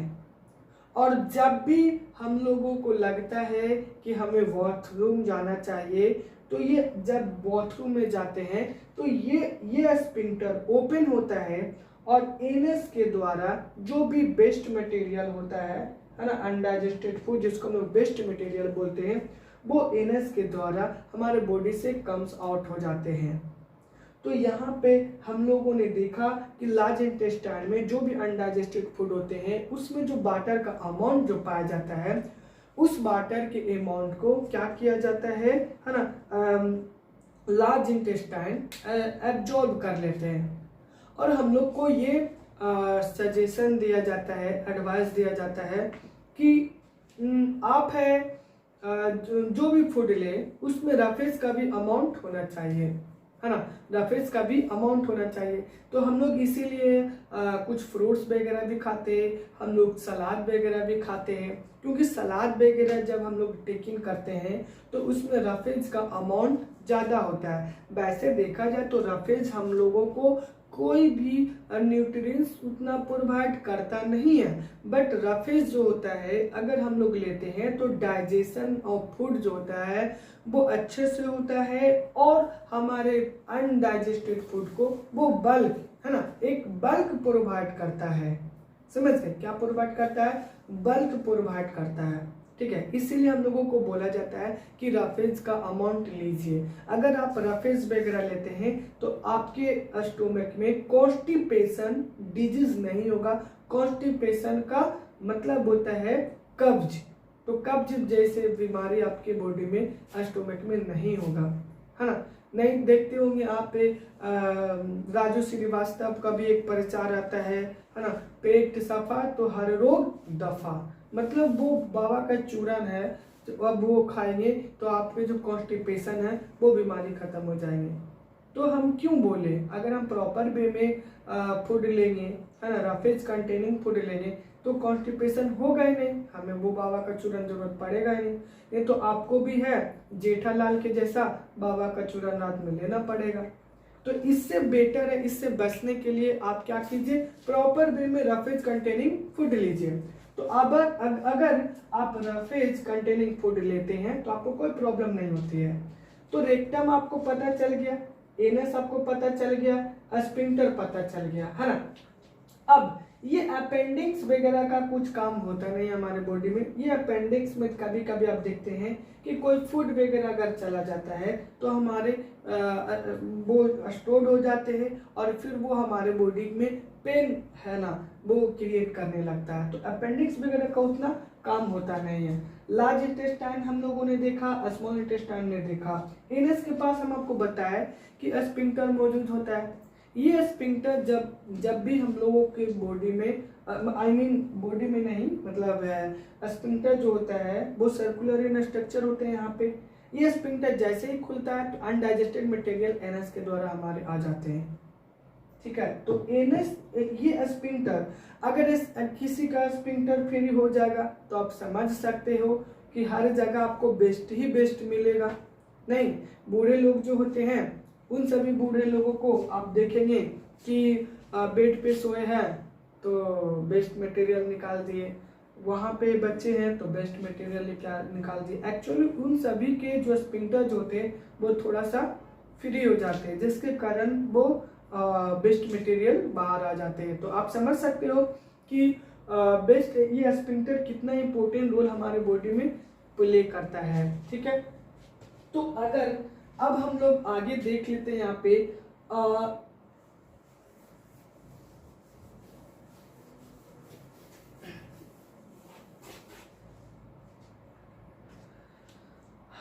अब यहाँ पे हम ये देखते हैं पूरे एलिमेंट्री कैनाल का जो लेंथ होता है ना, पूरे एलिमेंट्री कैनाल का जो लेंथ होता है तो देखा जाए वो 9 मीटर होती है। कितनी होती है? 9 मीटर। अगर फीट में बात बोला जाए तो 30 फीट होते हैं, है ना। तो यहाँ पे ये देखेंगे, अगर एसोफेगस तो हम सभी देख चुके कि 25 सेंटीमीटर होता है। स्मॉल इंटेस्टाइन की अगर बात बोला जाए, है ना, length of small intestine, length of small intestine अगर देखा जाए तो 6 मीटर होता है। कहीं कहीं पे आपको 6.7 भी आपको देखने को मिलेंगे, ओके। अगर लार्ज इंटेस्टाइन की अगर लेंथ की बात बोला जाए, लेंथ ऑफ लार्ज इंटेस्टाइन, है ना, लेंथ ऑफ लार्ज इंटेस्टाइन, तो अगर लेंथ ऑफ लार्ज इंटेस्टाइन की बोला जाए तो 1.5 मीटर लॉन्ग होती है, ठीक है, 1.5 मीटर लॉन्ग होती है। तो पूरे एलिमेंट्री कैनाल अगर बात बोला जाए, यहाँ से लेकर के पूरे एलिमेंट्री कैनाल का जो लेंथ होता है वो 9 मीटर होती है। कितनी होती है? 9 मीटर होती है। अगर फीट की बात बोला जाए तो 33 फीट होती है। अगर तो एलिमेंट्री कैनाल का जो लेंथ हो गया वो आपका 33 फीट हो गया, मीटर में 9 metre. Length of small intestine की अगर बात बोला जाए तो 6 मीटर होते हैं। कितने होते हैं? 6 मीटर होते हैं। और इसका जो डायमीटर अगर देखा जाए तो इसके डायमीटर जो होते हैं वो 1 इंच का होता है। कितना होता है? 1 इंच का होता है। और अगर लेंथ ऑफ लार्ज इंटेस्टाइन की अगर देखा जाए तो इसके जो लेंथ होते हैं वो 1.5 मीटर लॉन्ग होती है। और इसकी अगर डायमीटर की बात बोला जाए तो डायमीटर में 2.5 इंच होता है। क्या होता है? 2.5 इंच होते हैं। तो ये सभी हम लोग देख लिए, एलिमेंट्री कैनाल वाले हम लोग देख लिए। Length of small intestine 6 metre, diameter की अगर बात बोला जाए तो 1 इंच होते हैं। और लार्ज इंटेस्टाइन का जो डायमीटर होता है वो 2.5 इंच होती है। और इसके जो लेंथ होती है वो 1.5 मीटर लॉन्ग होती है। अब यहाँ पे हम लोग ये देख लेते हैं, आपको पता है कि 3 टाइप्स के न्यूट्रिशन को हम लोग ऑब्टेन करते हैं किसी भी फूड के द्वारा। तो देखिए, कार्बोहाइड्रेट जो होता है ना, कार्बोहाइड्रेट जो होता है ना, कार्बोहाइड्रेट जो होता है, तो कार्बोहाइड्रेट हम फूड से जो लेते हैं वो स्टार्च के फॉर्म में लेते हैं। क्या लेते हैं? स्टार्च के फॉर्म में लेते हैं। ये स्टार्च नेक्स्ट आगे टूटता है माल्टोज के फॉर्म में, है ना। किसके फॉर्म में? माल्टोज के फॉर्म में। तो जो भी हम लोग फूड मटेरियल लेते हैं वो कॉम्प्लेक्स फॉर्म में होता है। किस फॉर्म में होता है? कॉम्प्लेक्स फॉर्म में होता है। और कॉम्प्लेक्स फॉर्म में होता है तो ये कार्बोहाइड्रेट स्टार्च के फॉर्म में जो लेते हैं, है ना, तो फूड में स्टार्च के फॉर्म में पाया जाता है। और ये स्टार्च माल्टोज के फॉर्म में टूटते हैं और ये माल्टोज ग्लूकोज के फॉर्म में टूटते हैं। ठीक है, किसके फॉर्म में? ग्लूकोज के फॉर्म में। और ग्लूकोज जो होता है वो एक सिंपल मॉलिक्यूल्स होते हैं। क्या होते हैं? सिंपल मॉलिक्यूल्स होते हैं। तो सिंपल मॉलिक्यूल्स होते हैं क्योंकि तभी तो सेल हमारे बॉडी में एक सेल जो होता है वो टीनी पार्ट होता है, बहुत ही स्मॉलेस्ट पार्ट होता है। तो वो स्मॉलेस्ट पार्ट को ही ना ऑब्जॉर्व करेगा। तो कार्बोहाइड्रेट जो होता है वो बहुत ही कॉम्प्लिकेटेड पार्ट होता है फूड का। तो कार्बोहाइड्रेट स्टार्च जो होता है, कार्बोहाइड्रेट वो हम लोग स्टार्च के रूप में लेते हैं किसी भी फूड से। ये स्टार्च है माल्टोज के फॉर्म में टूटता है और फाइनली माल्टोज है जो ग्लूकोज के फॉर्म में टूटता है, तब जाके हमारे बॉडी का सेल इसको एब्जॉर्ब करता है। और ये स्टार्च का मीन्स कार्बोहाइड्रेट ही बोले तो आपको पता है, पहले मैं बता चुका हूँ कि माउथ में ही यानी बकल कैविटी में ही इसका डाइजेशन होता है। अगर प्रोटीन की बात कर ले तो प्रोटीन, है ना, प्रोटीन जो होता है वो पेप्टोन की फॉर्म में टूटता है। किसके फॉर्म में? तो पेप्टोन के फॉर्म में टूटता है या पेप्टाइड के फॉर्म में बोल सकते हैं, पेप्टाइड्स के फॉर्म में। तो हमारे बॉडी में हम लोग किसी भी फूड से जब प्रोटीन लेते हैं तो वो प्रोटीन है वो पेप्टोन के फॉर्म में टूटता है और फाइनली पेप्टोन से फिर टूटता है किसके फॉर्म में? तो अमीनो एसिड के फॉर्म में। ठीक है, किसके फॉर्म में? तो अमीनो एसिड के फॉर्म में। और अगर फैट की बात बोला जाए, तो फैट जो होता है ना, वो फैट जो होता है वो फैटी एसिड के फॉर्म में टूटता है या तो बोले ग्लिसरॉल के फॉर्म में टूटता है। ठीक है, तो हमारे बॉडी डायरेक्ट कॉम्प्लिकेटेड फॉर्म को नहीं एब्जॉर्ब करता है। तो कार्बोहाइड्रेट को हमारा बॉडी एब्जॉर्ब नहीं करता है बल्कि कार्बोहाइड्रेट के सिंपलर सबस्टांस को ही एब्जॉर्ब करता है हमारे बॉडी। तो कार्बोहाइड्रेट जो होता है हम लोग किसी भी फूड से लेते हैं वो स्टार्च के फॉर्म में होता है। फाइनली वो स्टार्च माल्टोज के फॉर्म में ब्रेक्स होते हैं और फिर माल्टोज है ग्लूकोज के फॉर्म में ब्रेक होता है। दूसरा है, अगर प्रोटीन की बात करें तो प्रोटीन है हम लोग प्रोटीन जो होता है वो पेप्टोन के फॉर्म में ब्रेक होते हैं, और फाइनली पेप्टोन जो होता है वो अमीनो एसिड के फॉर्म में ब्रेक होता है, और फिर हमारे बॉडी उस अमीनो एसिड को एब्जॉर्ब करता है, क्योंकि अमीनो एसिड जो होता है वो प्रोटीन के बने हुए होते हैं। फैट जो होता है वो फैटी एसिड के फॉर्म में टूटता है या ग्लिसरॉल के फॉर्म में टूटता है। क्या होता है? ग्लिसरॉल के फॉर्म में टूटता है। पैनक्रियाज की अगर बात बोला जाए तो मैं आपको बता रहा हूँ यहाँ पे, पैनक्रियाज जो होते वो इंसुलिन हार्मोन को सीक्रेट करते हैं। कौन हार्मोन को? इंसुलिन हार्मोन को सीक्रेट करते हैं। कौन? पैनक्रियाज। तो पैनक्रियाज जो होता है ना, पैनक्रियाज जो होता है वो इंसुलिन हार्मोन को सीक्रेट करता है। ठीक है, तो आई होप सारा जो कंसेप्ट था वो मैं आपको यहाँ पे बता दिया। आई होप हमें लगता है कि आपको सारा कंसेप्ट यहाँ पे क्लियर हुआ होगा। ओके, तो मैं आपको यहाँ पे appendix, sphincter, liver, salivary gland ये सारे मैं आपको बता चुका हूँ। ठीक है, तो ये वाले सारे जितना भी मैं आपको बताया ये आप है इसको अच्छे से ध्यान से देखेंगे। जितना भी डाइजेस्टिव सिस्टम था, डाइजेस्टिव सिस्टम के जितने भी पार्ट्स थे, डाइजेस्टिव सिस्टम में जितने भी ऑर्गन्स थे, वो जो डाइजेशन प्रोसेस में पार्टिसिपेट करते हैं, कौन कौन से ऑर्गन्स, कौन कौन से पार्ट्स, ये मैं आपको इस सेशन में मैं बताया। उसके बाद किस तरीके से हमारे बॉडी में डाइजेशन प्रोसेस होती है, कौन कौन से एंजाइम्स है ना, कौन कौन से आपके ग्लैंड है पार्टिसिपेट करते हैं डाइजेशन प्रोसेस में, ये भी मैं आपको बताया। तो देखा जाए तो डाइजेशन प्रोसेस में है बहुत सारे एंजाइम्स भी, बहुत सारे ऑर्गन्स भी हैं, इम्पोर्टेंट रोल प्ले करते हैं। तो हमारे बॉडी में इस तरीके से डाइजेशन कंप्लीटली होता है। ठीक है, तो मिलते हैं अब हम लोग नेक्स्ट वीडियो में। तब तक के लिए bye bye, take care, thanks, have a nice day. Okay.